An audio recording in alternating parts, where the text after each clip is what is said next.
Property से अवैध कब्जा कैसे हटाएं और कहां पर उसकी शिकायत करें, यानी कि नियम 2024। और आपको बता दूं कि अगर आपकी भी प्रॉपर्टी पर इसी प्रकार से किसी व्यक्ति ने कब्जा कर लिया है तो उस व्यक्ति की कहां पर आप शिकायत करेंगे।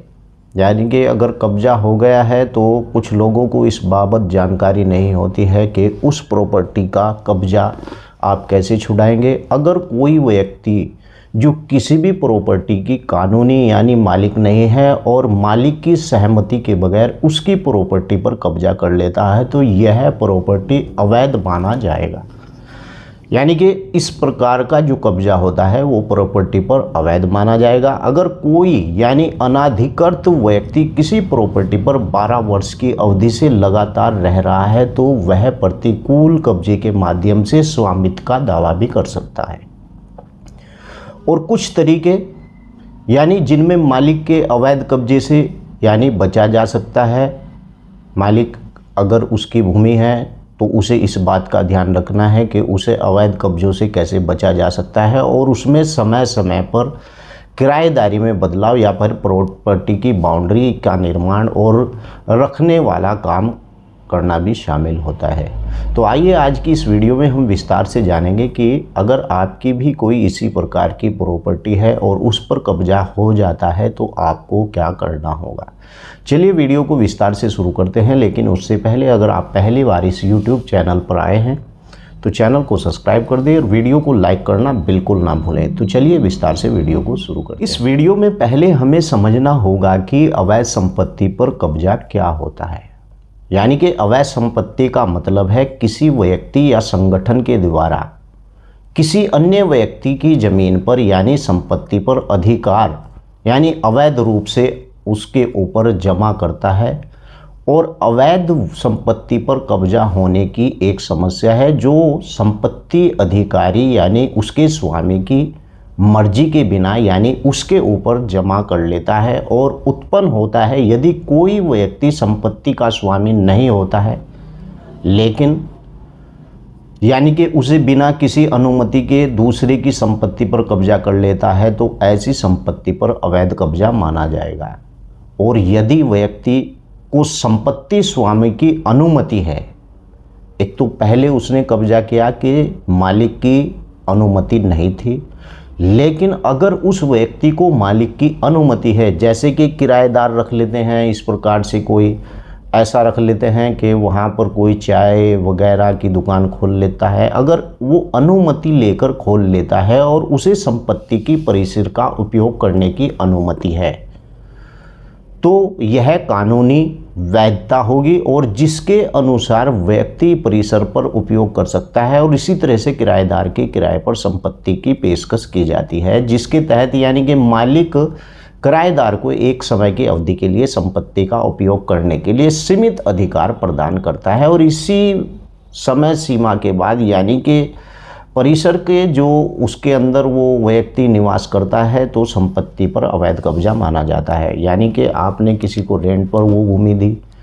और आपने उस भूमि पर कोई लिखित पढ़त नहीं की लेकिन आप उसका किराया ले रहे हैं तो इस प्रकार का जो व्यक्ति वहाँ पर रहेगा और उसे 12 वर्ष अगर वहाँ पर हो जाते हैं तो वो उस संपत्ति का मालिक हो जाता है। अब बात करते हैं कि अगर किसी व्यक्ति ने या आपकी ज़मीन पर अवैध कब्जे कर लिया है तो उस कब्जे से आप कैसे बच सकते हैं।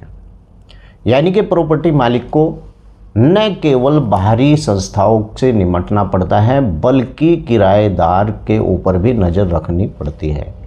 और आपको बता दूं कि यह सुनिश्चित हो सके कि उनकी संपत्ति किसी भी धोखाधड़ी गतिविधि का शिकार तो न हो और आपको इस बात की जानकारी होना जरूरी है। इससे बचने के लिए यहाँ पर मैं आपको इस वीडियो के अंदर कुछ एहतियातन बातें बता रहा हूँ।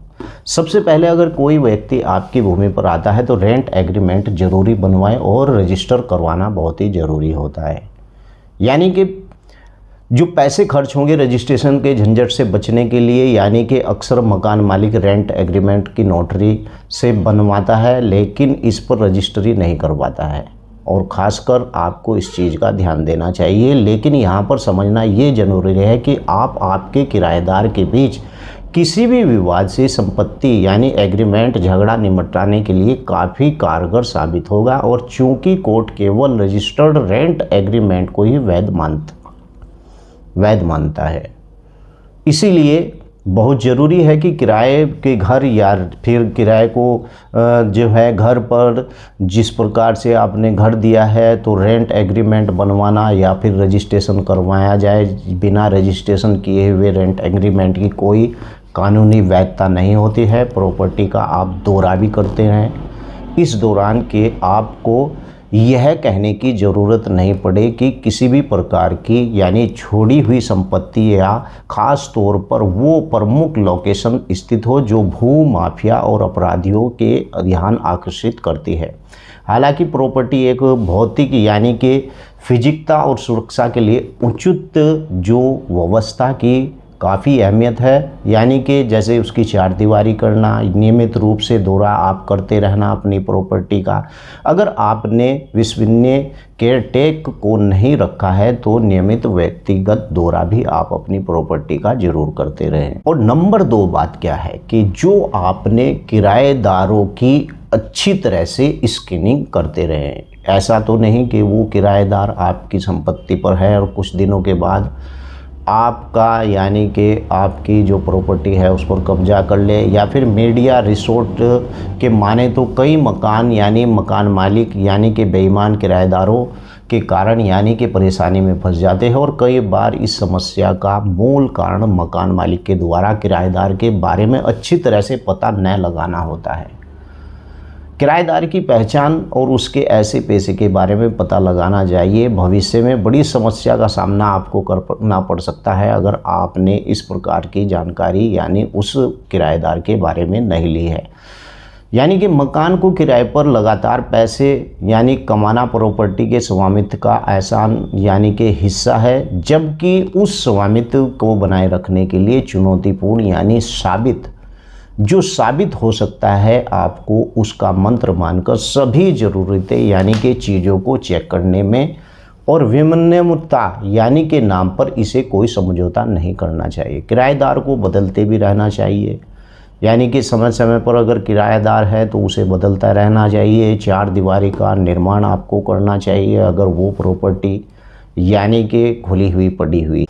अब बात करते हैं कि अगर चलिए मान लीजिए कि आपकी प्रॉपर्टी पर किसी व्यक्ति ने कब्जा कर लिया है तो उस कब्जे की शिकायत आप कहां पर करें।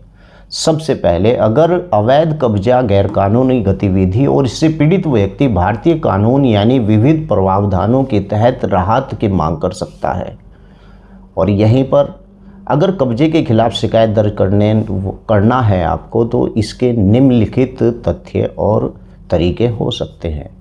सबसे पहले आपको पुलिस अधीक्षक यानी एसपी के यहाँ पर शिकायत दर्ज करनी चाहिए उस व्यक्ति के खिलाफ जिस व्यक्ति ने आपकी भूमि पर कब्जा किया है। सबसे पहले आपको अपने शहर का जो पुलिस अधीक्षक है उसके पास एक लिखित शिकायत दर्ज करनी चाहिए यहाँ पर जहाँ पर आपकी संपत्ति यानी स्थित है, और आपको उसकी समस्या को स्पष्ट यानी लिखना है एक कागज़ के ऊपर। और आपको यह संभावना है कि पुलिस शिकायत स्वीकार करेगी और आपकी सहायता प्रदान जरूर करेगी। यदि एसपी शिकायत स्वीकार करने में विफल रहता है तो संबंधित अदालत में व्यक्तिगत आप शिकायत दर्ज भी कर सकते हैं उस व्यक्ति के खिलाफ। नंबर 2, पुलिस में एफआईआर भी उस व्यक्ति के खिलाफ दर्ज करा सकते हैं। और नंबर 3, वशिष्ठ राहत अधिनियम धारा 5(6) के तहत यानी राहत की मांग भी आप कर सकते हैं। वो कैसे कि वशिष्ठ राहत अधिनियम की धारा 5 और 6 यानी कि इसके तहत आप व्यक्ति को उसकी संपत्ति से बेदखल करने वाले किसी भी कब्जे के बाद अवैध रूप से साबित करने अपना अधिकार वापस लेने की अनुमति है। यदि आपको यह संबंधित सही और पर्याप्त सबूत मिलते हैं तो यह कानूनी प्रक्रिया आपको संपत्ति के अधिकार की रक्षा करने में भी मदद करता है। और इसी तरह अवैध कब्जे के खिलाफ शिकायत करने के विभिन्न यानी कानूनी प्रावधान हैं जिन्हें आप अपना सकते हैं और अपनी समस्या से संबंधित यानी कि प्राधिकरणों के सामने सही ढंग से प्रस्तुत करने को आपको संपत्ति का अधिकार सुरक्षित यानी मिल सकता है। तो इस प्रकार से आप अपनी जो संपत्ति है उसे कब्जा हटाने के लिए उसकी शिकायत कर सकते हैं, नियम 2024। और इसी प्रकार से आप अपनी भूमि का कब्जा भी हटा सकते हैं। वीडियो कैसी लगी है वीडियो के नीचे ज़रूर लिखकर बताएं, और आपका इसी से संबंधित कोई सवाल है तो बिल्कुल वीडियो के नीचे लिख दें, मैं उस पर भी जवाब दे दूँगा।